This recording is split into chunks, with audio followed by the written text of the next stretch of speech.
بس نام لینا مناسب نہیں ہے، بڑے ماشاءاللہ نیک، بہت ہی نیک. تو فراغت ہوئی مدرسے سے تو کہنے لگے کہ اس سال بہت زیادہ مصروفیت تھی. دورہ حدیث میں پڑھائی ہوتی ہے تقریباً 24 میں سے 15-16 گھنٹے پڑھائی ہوتی ہے دورہ حدیث میں. مشکل سے 6-7 گھنٹے آرام کے لیے ملتے ہیں، وہ بھی ملا کے، جیسے عصر کے بعد کا وقت ہے وہ کر کے رات 11-12 بجے تک بھی پڑھائی ہو رہی ہوتی تھی. تو کہتا ہے کہ قرآن مجید پڑھنے کا وقت ہی نہیں ملتا، تو پورا سال موقع نہیں ملا، تو ابھی قرآن کچا ہے. تو ابھی میں چاہتا ہوں کہ اس سال تراویح نہ سنوں. تو میں نے ان سے عرض کیا کہ دیکھو، اس سال اگر آپ نے تراویح نہیں سنائی تو اب آگے کبھی بھی تراویح نہیں سنا سکو گے. تو کہنے لگا کیوں؟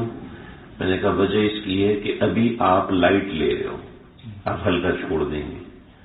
ہلکا لے رہے ہو نا، ابھی پڑھ لیں گے اور ٹھیک ہے، بڑی عمر پڑی، اگلے سال سنا دیں گے. یہ تو کیا ہوتا ہے؟ یہ ہوتا ہے کہ جب آپ کسی چیز کو ہلکا لیتے ہیں نا تو وہ آپ سے نکل جاتی ہے.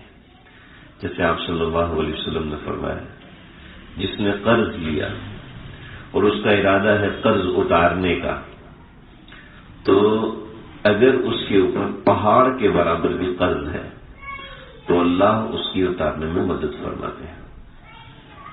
اور اگر اس کا ارادہ ہے قرض نہ اتارنے کا تو تب اللہ تعالیٰ اس کی مدد نہیں فرماتے. تو وہ قرض نہیں اتار سکتا، بھلے سے وہ رائی کے دانے کے برابر ہو. ٹھیک ہے نا؟ تو آپ کسی کام کو ہلکا لیتے ہیں تو اللہ اس کو آپ کے اوپر بھاری کر دیتے ہیں، اور کسی کام کو اپنے پر بھاری لیتے ہیں اللہ آپ کے اوپر اس کام کو ہلکا کر دیتے ہیں. یہ مزاج باری تعالیٰ ہے. لہذا قرآن مجید کو اپنے اوپر بھاری لیں. جب بھاری لیں گے تو یہ آپ کے لیے ہلکا ہو جائے گا. ابھی آپ کا محنت کا وقت ہے، محنت کا زمانہ، جتنا زیادہ پڑھ سکتے ہو پڑھو. اچھا، حفظ قرآن سے روکنے والی جو چیزیں ہیں اس میں سب سے بڑی چیز آج کے زمانے میں قرآن مجید کو نقصان پہنچانے والی، حافظ قرآن کو نقصان پہنچانے والی، مدرسہ پڑھنے والے کو نقصان پہنچانے والی، اسکول میں پڑھنے والے طالب علم کو نقصان پہنچانے والی، وعلیکم السلام، جو سب سے خطرناک چیز ہے وہ موبائل فون ہے. جتنا موبائل کے قریب رہو گے اتنا قرآن سے دور ہو جاؤ گے. جتنی موبائل گیمز کھیلو گے اتنا قرآن مجید سے تعلق ختم ہوتا جائے گا. بعد میں رونا پڑے گا، بعد میں پریشانی ہوگی، مصلے پہ کھڑے ہو کے اپنے آپ کو کوسو گے. اچھا، میں آپ کو مزے کی بتاتا ہوں، ہمارا جو نفس ہے نا بڑا چلاک ہے، بہت چلاک ہے. یہ کہتا ہے بیٹا کل صبح 4 بجے اٹھنا ہے، کل صبح 5 بجے اٹھنا ہے، تہجد پڑھنی ہے، اور کل سے نا جناب یہ پہلے کہتے ہیں بھی نمازی بنو، نیک بنو. جب ہم نیک مجلسوں میں جاتے ہیں، اللہ والوں کے پاس بیٹھتے ہیں تو اندر سے آواز آتی ہے، ہمارے اندر سے آواز آتی ہے نیک بن جاؤ، کہ ابھی سے ہم اچھے بچے بنیں گے، ابھی سے ہم نیک بنیں گے. ٹھیک ہے، اندر سے آواز آتی ہے. چنانچہ ہم منصوبہ بناتے ہیں، کل سے صبح 5 بجے اٹھنا ہے، تہجد میں اٹھ کے ایک پارہ نماز کے اندر پڑھنا ہے، ایک پارہ نماز کے بعد پڑھنا ہے. ٹھیک ہے، یا منصوبہ بناتے ہیں، اپنے آپ سے وعدہ کرتے ہیں، کاغذ پہ لکھتے ہیں، اپنے آپ سے پکا عہد کرتے ہیں، موبائل پہ ریمائنڈر لگاتے ہیں، اماں سے کہتے ہیں، ابا سے کہتے ہیں کہ کل مجھے 5 بجے آپ نے اٹھانا ہے، چاہے میں کتنی گہری نیند سے ہوں، پانی ڈال دینا، مجھے اٹھا دینا. ٹھیک، صبح 5 بجتے ہیں، اماں سر پہ آ کے کھڑی ہو جاتی ہے، اٹھ جاؤ بیٹا. آپ اندر سے ہاں بالکل. تو ابھی جو اندر کا نفس ہے نا وہ کام کرتا ہے، کہتا ہے میں اٹھ گیا، بس ابھی جاتا ہوں. اب اماں جا کے سو گئے، ابو جا کے سو گئے. کہتا اب یہ نہیں کہتا کہ نہیں اٹھنا، کہتا ہے یار 15 منٹ اور سو لیتا ہوں، 5 بجے سے 5:15 بجے اٹھ جاؤں. ہاں جی، 15 منٹ، 5 منٹ، 10 منٹ سے کیا ہوتا ہے؟ چلو اب لیٹ جاؤ. اب لیٹا تو آنکھ کھلی جب امام صاحب نے السلام علیکم ورحمۃ اللہ وبرکاتہ، یہ فجر قضا ہو گئی، یہ مدرسے جانے کا وقت ہو گیا، یہ دفتر جانے کا وقت ہو گیا. اب اس وقت آنکھ کھلی ہے. اب کیا ہے؟ اب یہ نہیں کہ ہاں بھائی اب کیا، اور پورا دن آپ کو گالیاں دے گا. تو یہ شرم نہیں آتی؟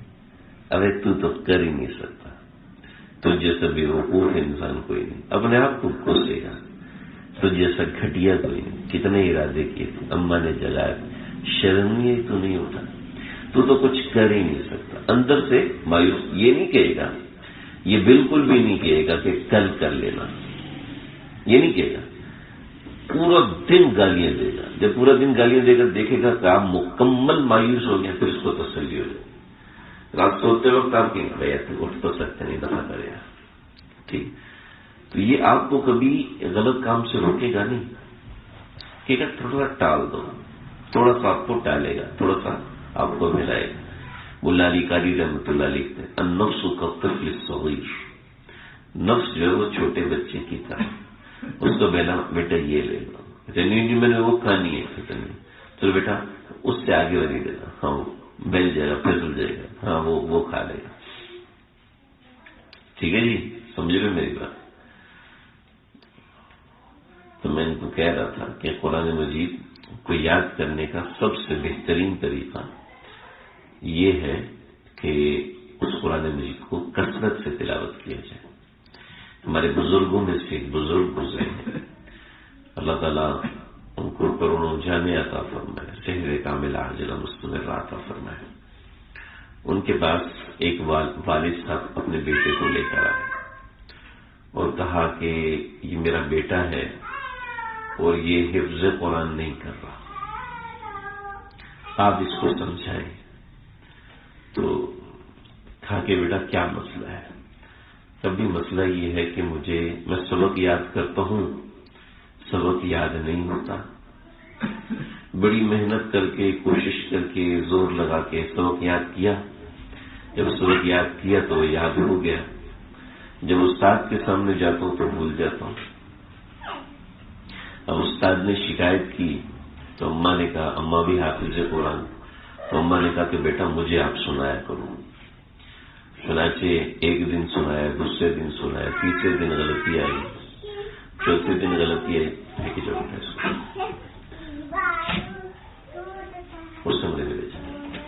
چوتھے دن غلطی آ گئی، اماں نے سمجھایا. پھر پانچویں دن پھر غلطی آئی، اماں نے سمجھایا. پھر چھٹے، ساتویں، آٹھویں دن پھر غلطی آئی، پھر امی نے سمجھایا.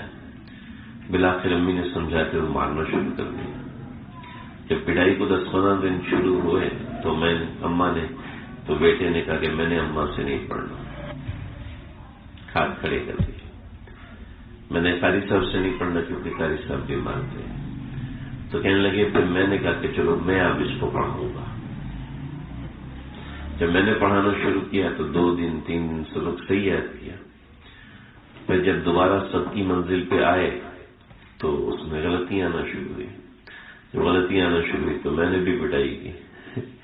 جب میں نے پٹائی کی تو اب کہتے کہ میں نے اس سے قرآن نہیں کرنا، جس سے پڑھتا ہوں وہ مجھے مارتا ہے، جس سے پڑھتا ہوں وہ مجھے مارتا ہے، میں کیا کروں؟ تو فرمانے لگے کہ بیٹا ایک وعدہ میں آپ سے کرتا ہوں اور ایک وعدہ آپ ہم سے کریں. جی، وعدہ یہ کرتے ہیں کہ آپ کی پٹائی نہیں ہوگی، آپ کو کوئی نہیں مارے گا، آپ کو ڈنڈا مارے گا نہ کوئی آپ کے اوپر ہاتھ اٹھائے گا، کوئی آپ کو نہیں مارے گا. یہ ہمارا آپ سے پکا وعدہ ہے.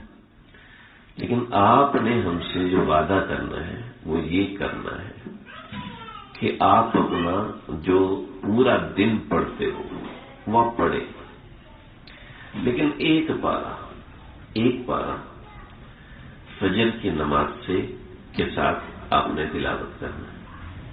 ٹھیک، وہی پارہ آپ نے ظہر کی نماز کے ساتھ تلاوت کرنا ہے زبانی. وہی پارہ آپ نے عصر کی نماز کے ساتھ تلاوت کرنا ایک بار. وہی پارہ آپ نے مغرب کی نماز کے ساتھ تلاوت کرنا ہے. وہی پارا آپ نے عشاء کی نماز کے ساتھ تلاوت کرنا ہے. ایک پارا کتنی دیر میں ختم ہوتا ہے ابراہیم؟ 20 منٹ میں. ٹھیک ہے، 20 منٹ میں ایک پارا ختم ہوتا ہے. تو ایک ہی پارا فجر میں، ایک پارا ظہر میں، وہی عصر میں، وہی مغرب میں، وہی عشاء میں.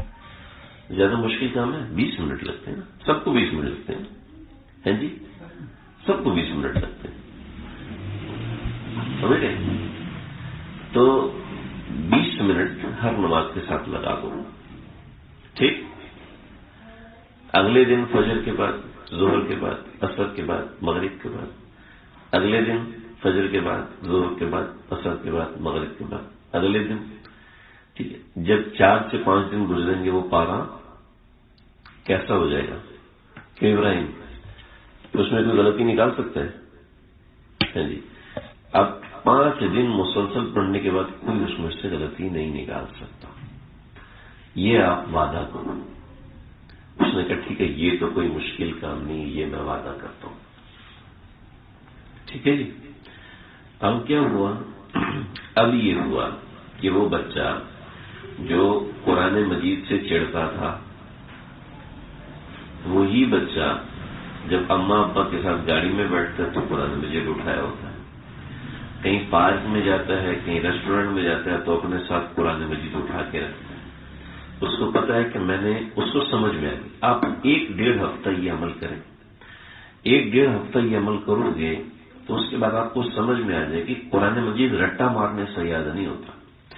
قرآن مجید یاد ہوتا ہے کثرت سے تلاوت کرنے سے. سمجھ لو، جب انسان کثرت سے تلاوت کرتا ہے تو قرآن مجید یاد ہوتا ہے. شیخ عبد الباسط نام سنا نا؟ شیخ عبد الباسط عبد الصمد دنیا کے سب سے بڑے قاری. شیخ عبد الباسط عبد الصمد روزانہ 22 پاروں کی مشق کرتے تھے. 22 سپاروں کی مشق. سن رہے ہو؟ قرآن مجید سے عشق تھا. ہمارا مزاج ہی نہیں رہا قرآن مجید کی تلاوت کرنے کا، قرآن مجید کی تلاوت سننے کا. عربوں میں ہے کہ عرب قرآن مجید کی تلاوت سنتے ہیں. ہمارا مزاج نہیں رہا. ہم لوگ قرآن مجید سننا پسند نہیں کرتے. ہم لوگ واقعات، ہم لوگ بیانات، اصلاحی مجالس یہ سننا پسند کرتے ہیں. اور کچھ زیادہ ہوگا تو وہ اشعار سننا پسند کرے گا. لیکن خاص طور پر قرآن مجید سننا، اس کی عادت ہونی چاہیے. کچھ نہ کچھ قرآن مجید تلاوت تو ہے، لیکن کچھ نہ کچھ قرآن مجید سننا بھی چاہیے. سماعت کا الگ فرق ہوتا ہے. ایک تو ٹیپ میں لگا دیا، کیسٹ میں لگا دیا، یہ تو ایک الگ چیز ہے.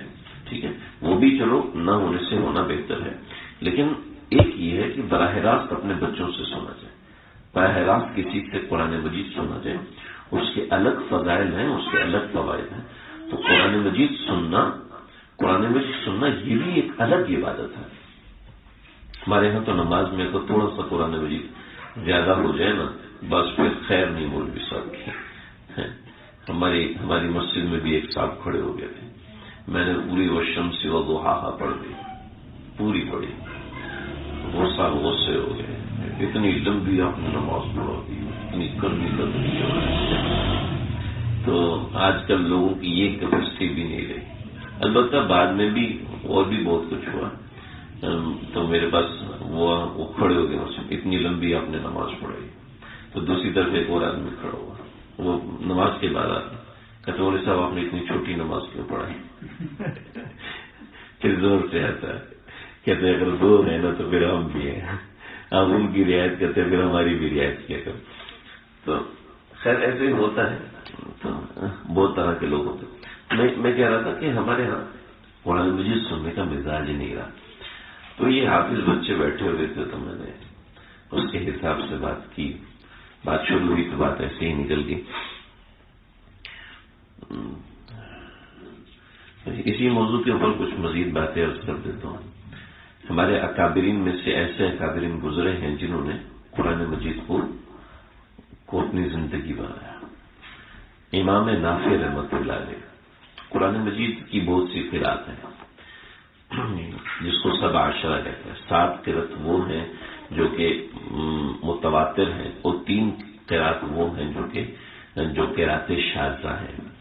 قرات شاذہ یہ ہوتی ہے کہ جو زیادہ منقول نہیں ہے. قرات متواترہ وہ ہوتی ہے جو منقول ہے. ابھی جو ہمارے پاس قرآن مجید ہے یہ قرات حفص میں ہے. ٹھیک ہے، یہ قرات حفص میں ہے. الحمدللہ رب العالمین الرحمن الرحیم مالک یوم الدین ایاک نعبد و ایاک نستعین اہدنا الصراط المستقیم. یہ قرات حفص ہے. ٹھیک ہے، اور جو اسی کے ساتھ ملتی ہے ایک قرات نافع. الحمدللہ رب العالمین الرحمن الرحیم الحمدللہ رب العالمین. تو سنیں الحمدللہ رب العالمین یہ ہم پڑھتے ہیں، لیکن الحمدللہ رب العالمین الرحمن الرحیم مالک یوم الدین ایاک نعبد و ایاک نستعین اہدنا الصراط المستقیم صراط الذین انعمت علیہم غیر المغضوب علیہم ولا الضالین. تو یہ اسی طرح قرات ورش ہے، اور اسی طرح امام کسائی اور حمزہ کی قرات ہے. تو قرآن مجید ایسی مختلف قرات سے منقول ہے. ان میں ایک قرات ہے امام نافع کی قرات، جس کا میں آپ کو بتاؤں. امام نافع رحمۃ اللہ علیہ انہوں نے مدینہ شریف میں آ کے قرآن مجید سیکھنا شروع کیا.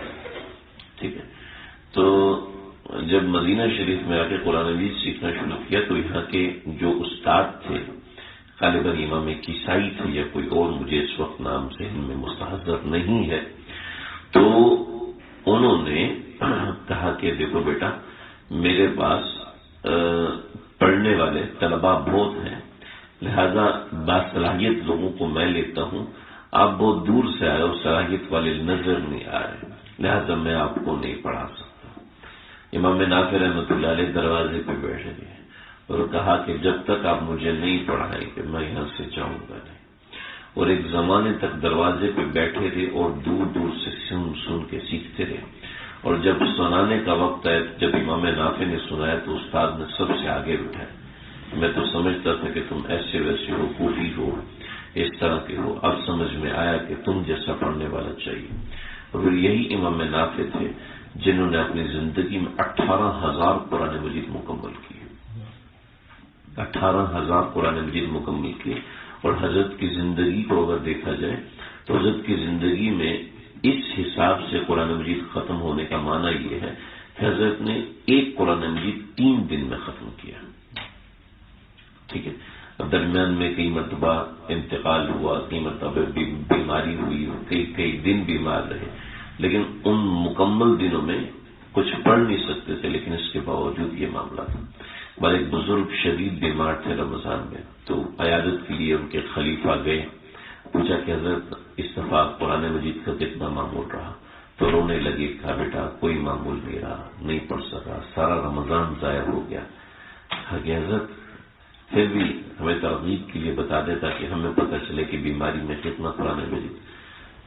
کہ آپ نے اگر 3-4 قرآن مجید تلاوت کر لی ہو تو ہمارے لیے وہ ہو کہ ہم تو رمضان میں 3-4 قرآن مجید پڑھتے ہیں اور آپ نے بیماری میں 3-4 قرآن مجید پڑھے. نا میرے ذہن میں یہ تھا جو ان کے خلیفہ نے سنایا، میں نے خود اس مجلس میں سنا، لیکن میرے ذہن میں یہ تھا کہ حضرت 3-4 قرآن مجید پڑھے تو چلو ہم حضرت کی بیماری کے برابر ہو جائیں.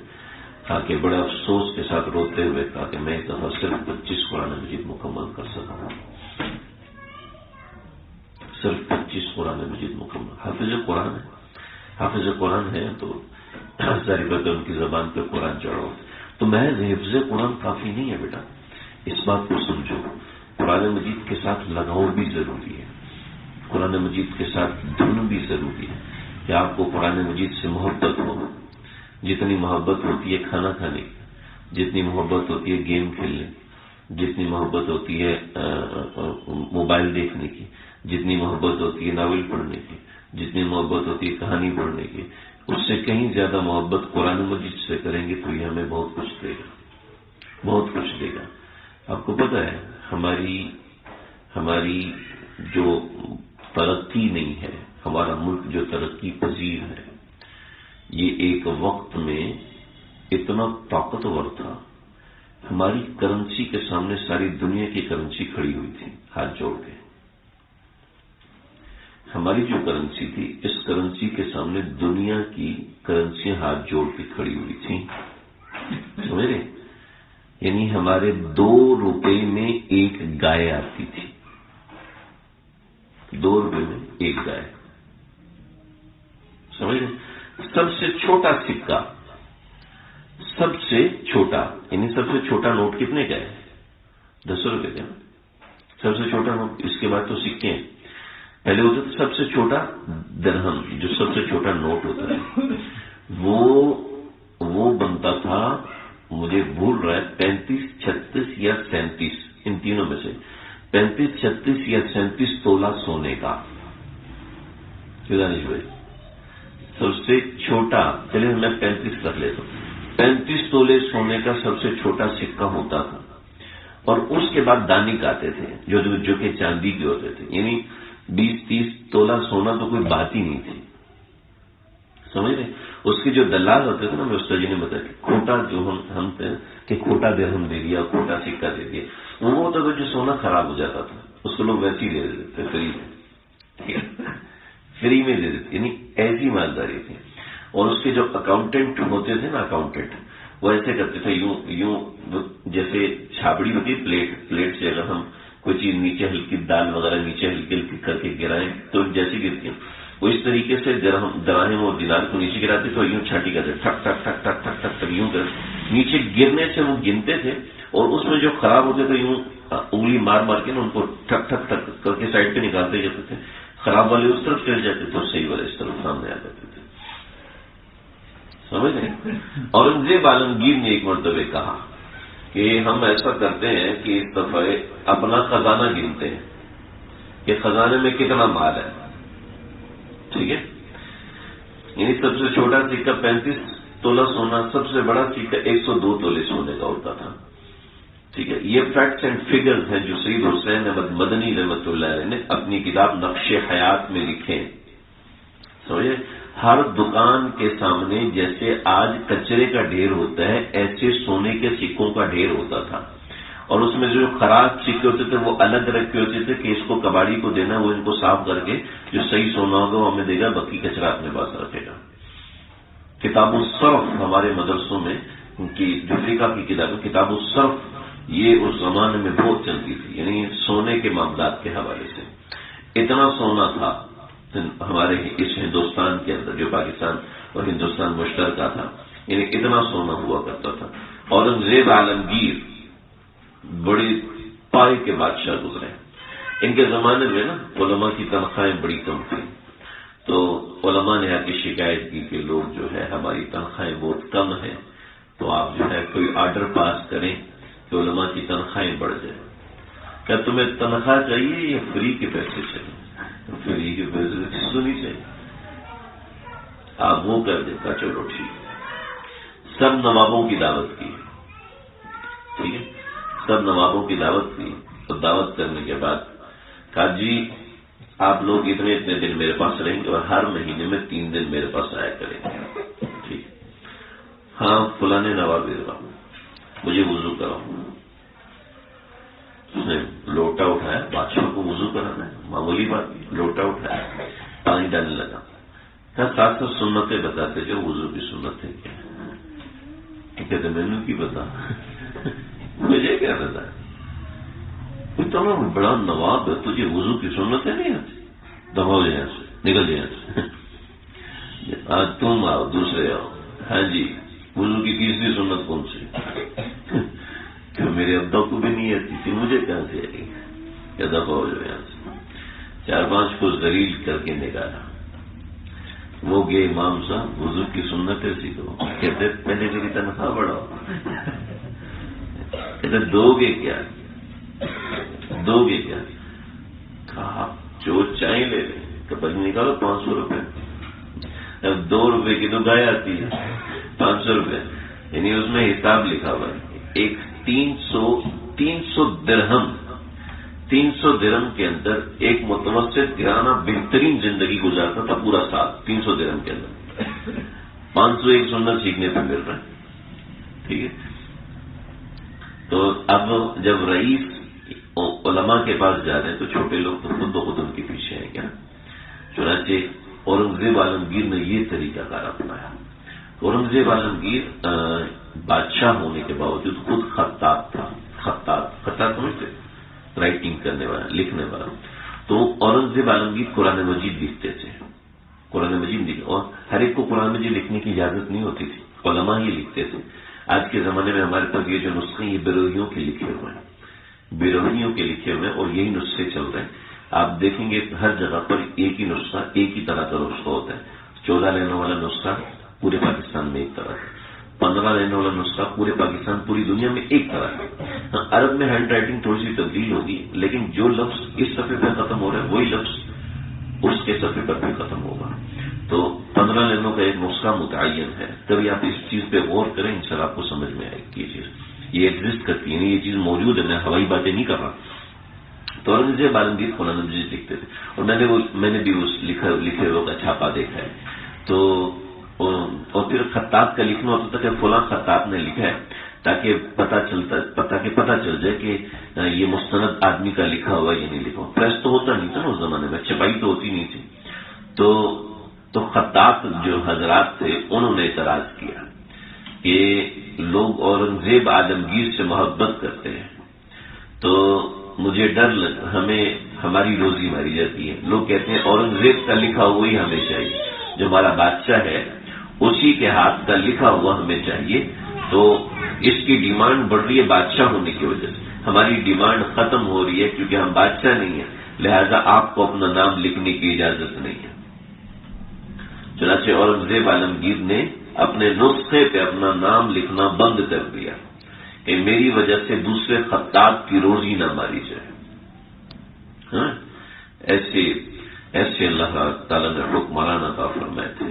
اورنگزیب عالمگیر ان کے جو بھائی تھے دارا، ان دونوں کا والد جو تھے شاہ جہاں، وہ بڑے بادشاہ تھے. یہ 2 بھائی تھے.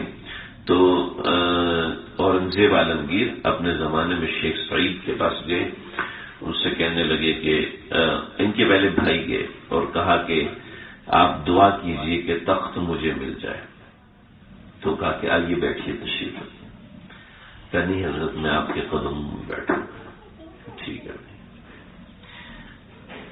تو ادھر بات حضرت آپ دعا کیجئے کہ مجھے تخت مل جائے. تو ہم نے آپ کو پیش تو کیا تھا، آپ بیٹھیے. اب پوچھتا ہے کیا ہوگا. واپس چلے گی. اورنگزیب عالمگیر آئے، آئیے بیٹھیے. آگے بیٹھ گئے. کہنے لگے حضرت آپ دعا فرمائیے کہ مجھے تخت مل جائے. تو وہ ہم نے آپ کو بٹھا دیا. چنانچہ ہم نے آج جس کو ادھر بٹھایا ہے سمجھ لو تخت اس کو مل گیا. کہ تاج کیسے ملے گا؟ تو وہ آپ کو ملازم، فلاں ملازم، اس سے کہنا کہ آپ کو پگڑی پہنائے. وہ شخص جس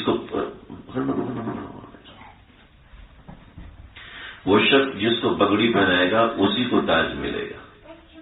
اللہ اکبر. تو اورنگزیب کہنے لگے وہ اتنا بڑا آدمی ہے کہ ہاں وہ اتنا بڑا آدمی ہے. چنانچہ کسی کے ماتھے پہ نہیں لکھا ہوتا یہ ولی اللہ ہے.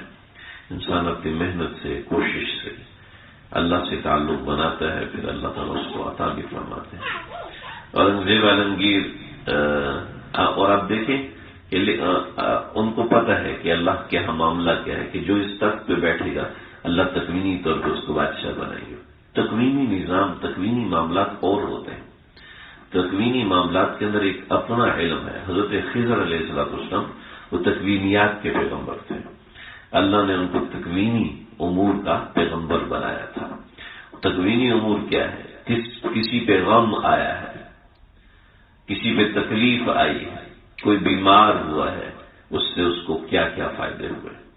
کوئی بیمار ہوا ہے، اس کو اللہ نے کس نقصان سے بچایا. کسی کا انتقال ہو گیا تو اس انتقال کی وجہ سے اللہ نے اس کو کس برائی سے بچایا. اس انتقال کی وجہ سے اللہ نے اس کے لیے کیا کیا راستے کھولے. تو یہ سب تکوینیات ہوتے ہیں. اب اس کا جائز اور ناجائز سے تعلق تو نہیں ہے.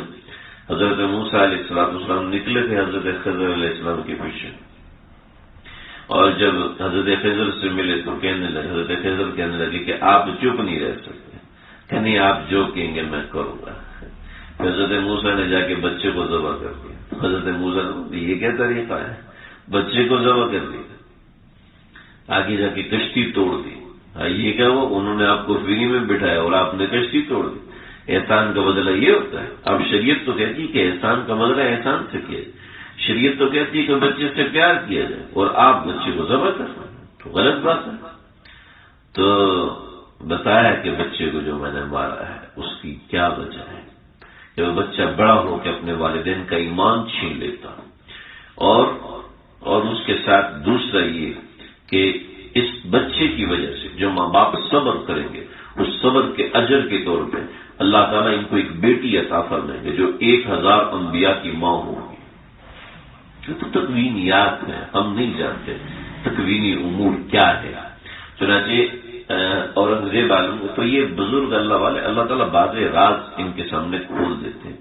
راز کی بات غیب کی بات نہیں کرنا، ٹھیک ہے، اللہ بعض راز کی چیزیں ان لوگوں پہ کھول دیتے ہیں اور ایسے کھولتے ہیں کہ اللہ تعالیٰ عجیب معاملہ کرتے ہیں۔ ہم اس فوج میں تھے تو ہمارے ہمسائے میں تھے میجر امتیاز صاحب۔ میجر امتیاز صاحب جو تھے وہ پوری مصریال کمپلیکس جو راول پنڈی میں مصریال کمپلیکس میں وہ ہیڈ تھے سب چیزوں کا خیال کرنے کے لیے، حفاظت کے امور کے اوپر حفاظت کی نگرانی پہ مامور تھے۔ تو انہوں نے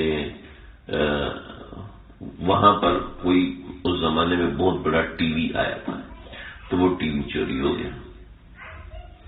اب فوجی کمپلیکس اگر کسی نے دیکھی ہو تو وہ سمجھ سکتا ہے، آپ تو سمجھ سکتے ہیں، پورا بند area, concealed area. Malir cantt بھی اتنا محفوظ نہیں جتنی کمپلیکس محفوظ ہوتی ہے کہ اس کے اندر باہر کوئی آدمی آ سکتا ہی نہیں ہے۔ تو وہ کنسیلڈ ایریا اور پورا فوجی ایریا، فوجی ایریا کی خاص میس ہے جہاں پر کوئی باہر کا بندہ آ ہی نہیں سکتا، وہاں سے غائب ہو گئے۔ یہ کیا؟ تو آئے کہنے لگے کہ اب میرے ابا کے پاس وہ آپ کے ماموں سلیمان ہے نا، ماموں سلیمان ہے، ان کے پاس لے کے چلو، بڑا مسئلہ ہو گیا ہے۔ میں اگر صبح پتہ چل گیا کہ یہ غائب ہو گیا تو میری تو نوکری گئی، مجھے تو ابھی کورٹ مارشل کر کے نکال دیں گے۔ تو ایسا کریں کہ 2-3 بندے بھیجیں۔ ہمارے ماموں سلیمان بہت بڑے، اللہ تعالیٰ نے ان کو نوازا تھا کہ ہمارے مسائل تھے، تو ابا سے کہا کہ جو بھی بیٹے پیدا ہوں گے نا ان کے نام کے ساتھ حیات لگا دینا، ٹھیک ہے، اور 4 ہونے اور چاروں کے ساتھ حیات لگانا ضروری ہے، نہیں لگاؤ گے تو آپ کی مرضی ہے، ٹھیک ہے۔ تو وہ اللہ کا کرنا ایسا ہوا کہ نام کے ساتھ لگا دیا۔ میں کہہ رہا تھا وہ اللہ نے بڑا ان کو نوازا تھا۔ ہمارے گاؤں میں کچھ لوگ تھے ان کے ہاں اولاد نہیں ہو رہی تھی، بیٹیاں ہی بیٹیاں ہو رہی تھیں، تو ابھی ان کے پاس جاؤ دعا کرواؤ ان سے۔ چنانچہ ان کے پاس یہ دعا کرائے کہ مبارک ہو، اللہ تعالیٰ 7 بیٹے دیں گے، دھیان سے رکھنا، نظر نہ لگے۔ اور ماشاءاللہ بیٹیوں کے بعد 7 بیٹیوں کے بعد 7 بیٹے ہی پیدا ہوئے۔ تو بعض راز کی باتیں اللہ تعالیٰ اپنے خاص کو بتاتے۔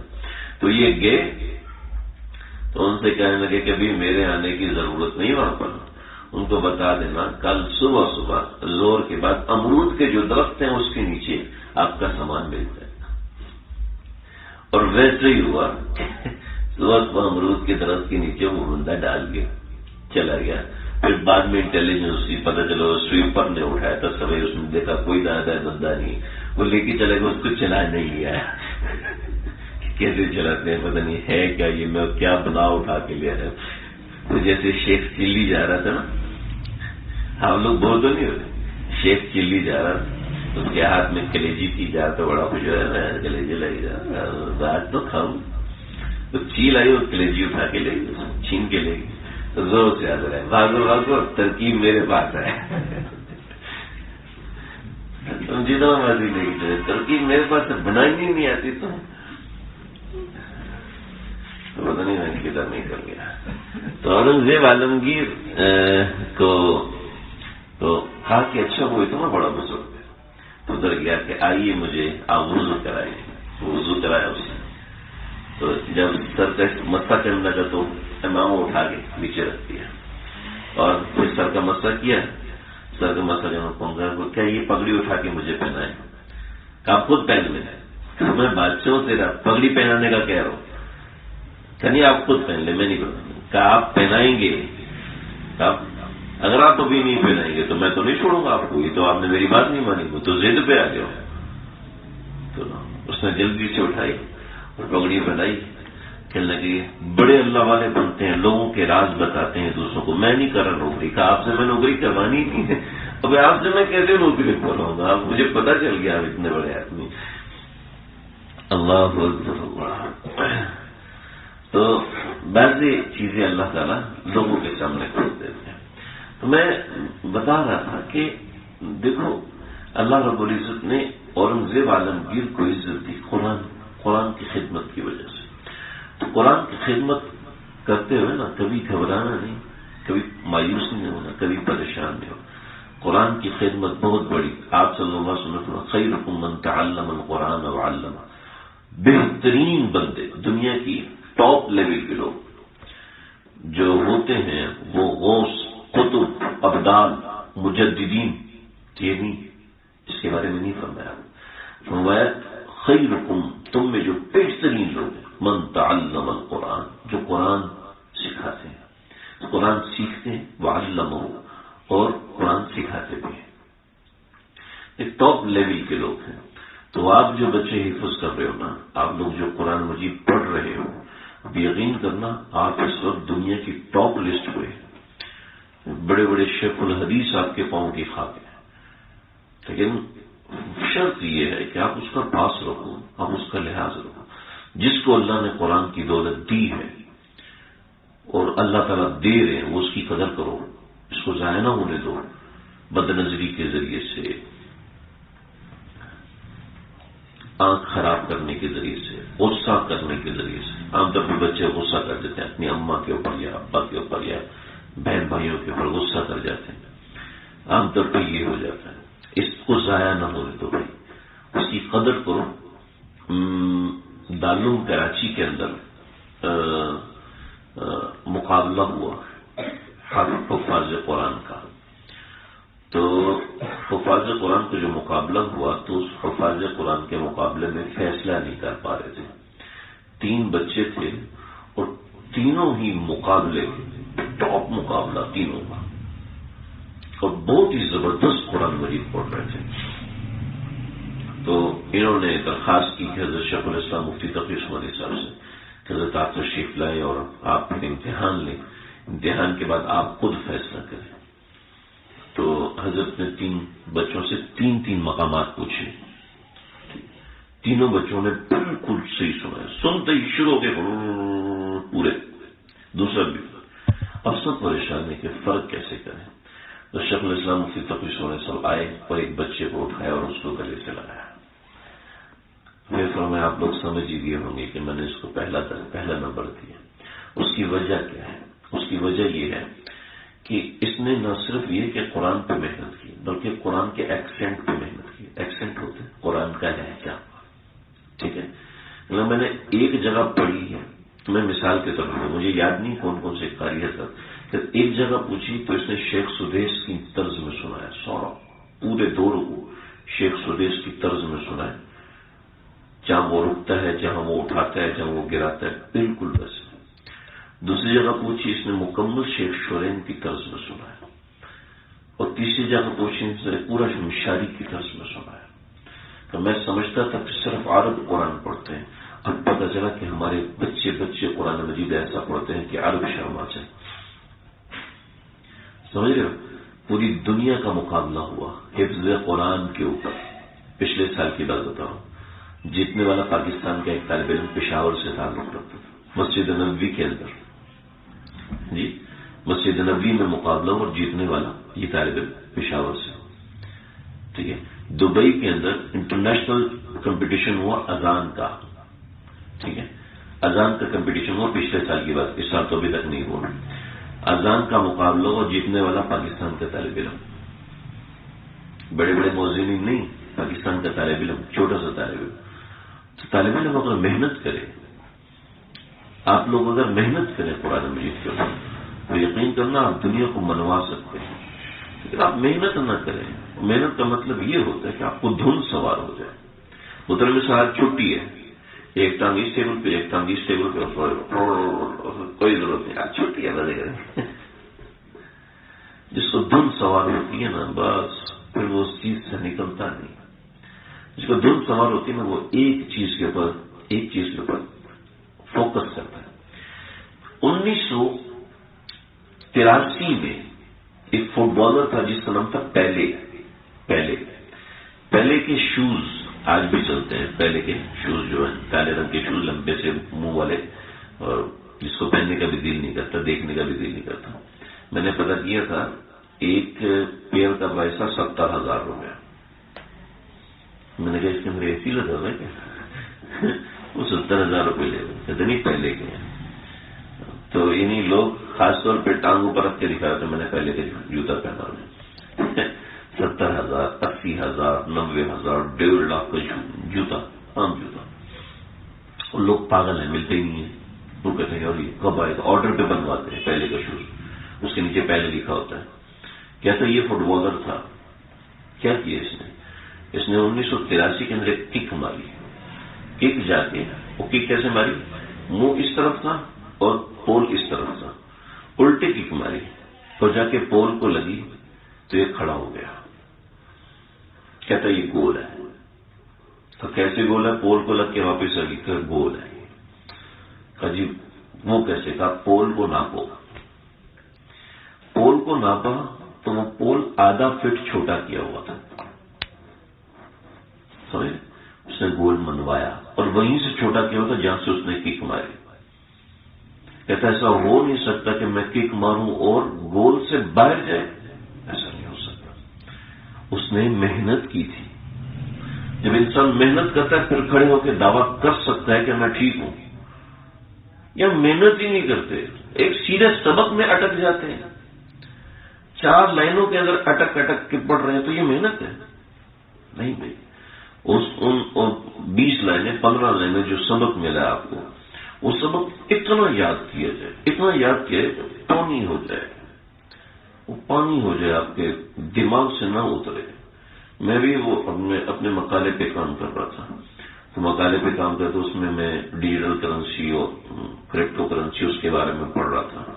تو نماز کا وقت تو میں یہ کر رہا کرپٹو کرنسی، استغفر اللہ یار، یہ میں کیا کر رہا ہوں، اللہ اکبر، دماغ پہ سوار ہو جاتا ہے۔ آدمی جس چیز کی محنت کرتا ہے وہ دماغ پہ سوار ہو جاتا ہے، سمجھ لیں؟ وہ سوتے وقت بھی وہی نکلتا ہے، جاگتے وقت بھی وہی نکلتا ہے۔ میں مسجد حفصہ میں 8 سال رہا ہوں، تو دن میں گرمی، رات میں ٹھنڈک ہوتی ہے، دن میں گرمی ہوتی ہے تو رات میں ٹھنڈک ہوتی ہے۔ تو طلبہ جو نا وہ فرش پہ بستر لگاتے تھے اور سارے اس پہ سوتے تھے، اس کو ٹھنڈی ہوا چلتی ہے تو بڑا مزہ آتا ہے۔ ریلنگ کریں کبھی اللہ توفیق دے رات کو 3 بجے 2 بجے اٹھتے ہیں تو ایک طالب علم یاسین وہ قرآن حکیم میں لگا ہوا ہے، بیٹھا ہوا ہے، کیا کر رہا ہے، اس کو لیٹ کے پڑھ رہا ہے، سوئے ہوئے پڑھ رہا ہے، سوئے 2-3 پارے پڑھ جاتے ہیں، ٹھیک ہے۔ آج بھی اب کسی رہائشی مدرسے میں جا کے دیکھیں، بچوں کے دماغ پہ سوار ہو جاتی ہے، سوار ہو جاتا دماغ پہ، اور جب تک سوار نہیں ہوتا اس وقت تک آپ یہ نہیں سمجھنا کہ آپ کو قرآن مجید سے لگاؤ ہو چکا ہے، سمجھ رہے؟ یہ نہیں سمجھنا آپ آسانی سے آپ جو قرآن مجید یہ تھوڑا کر کے پڑھتے رہتے بس چلتا رہتا ہے، جب تک اس کو دماغ پہ سوار نہیں کریں گے وہ آپ کے لیے مشکل ترین مرحلہ رہے گا۔ یار چھٹی ہو جائے تو آپ کو چھٹی ہو جائے، یار قاری صاحب تو ایسے تنگ کرتے ہیں یار، ان کو تو آرام آتا ہی نہیں ہے، ہمارے ساتھ پیچھے لگے رہتے ہیں، چھوڑتے ہی نہیں ہے، چھوٹی سی غلطی ان کو غصہ چڑھ جاتا ہے۔ ان کو چھوٹی غلطی کی بات نہیں ہے، بات یہ ہے کہ طالب علم کو فکر نہیں، اس بات پہ غصہ آتا، غلطی پہ غصہ نہیں آتا۔ تو سمجھ رہے ہوئے؟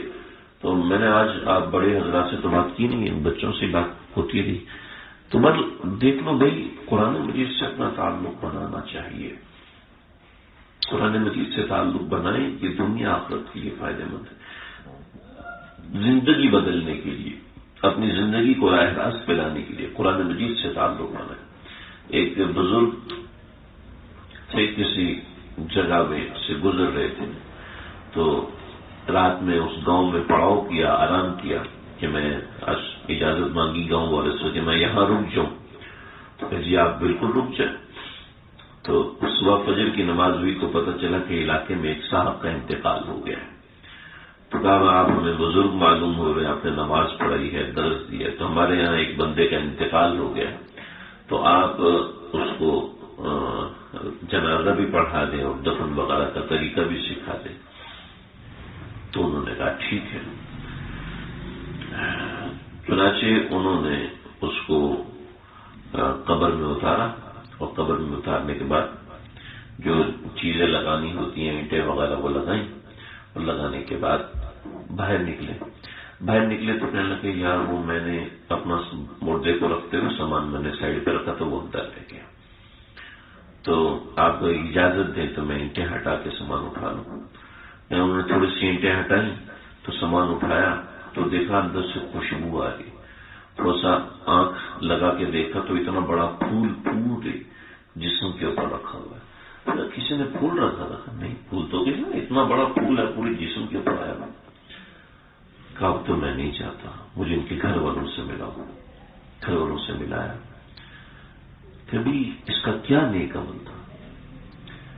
کہ بس نماز پڑھتا تھا اور اس کے علاوہ تو کچھ نہیں تھا، پھر بھی کون سا نیک عمل تھا؟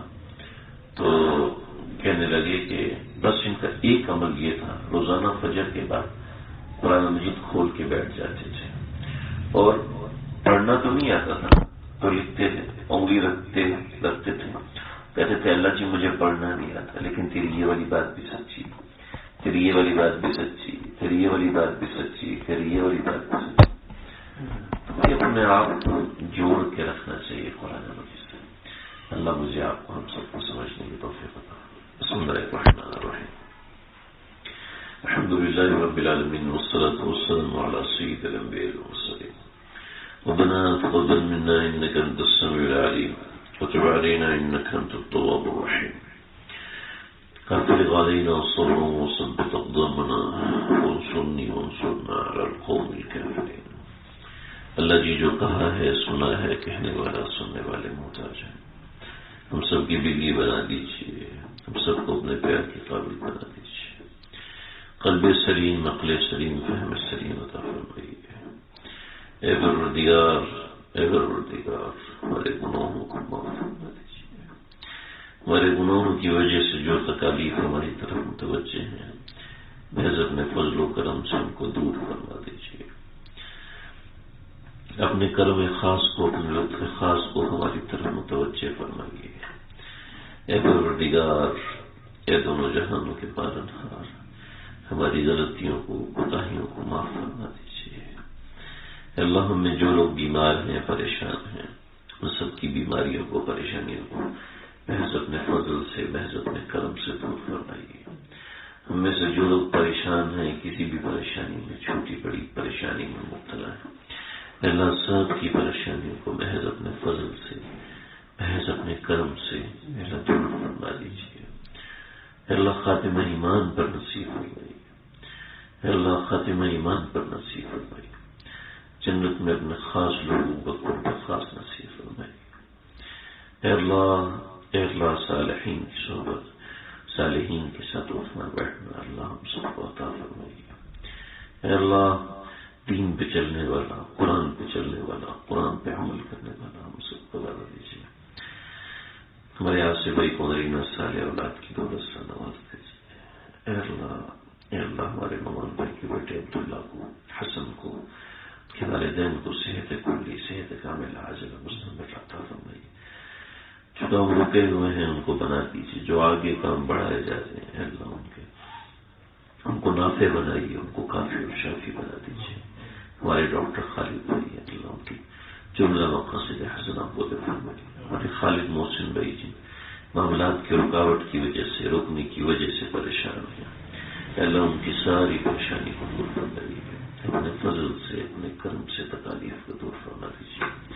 اللهم ربنا تقبل منا انك انت السميع العليم وتب علينا انك انت التواب الرحيم وصلی اللہ تعالی علی خیر خلقہ محمد وآلہ وصحبہ.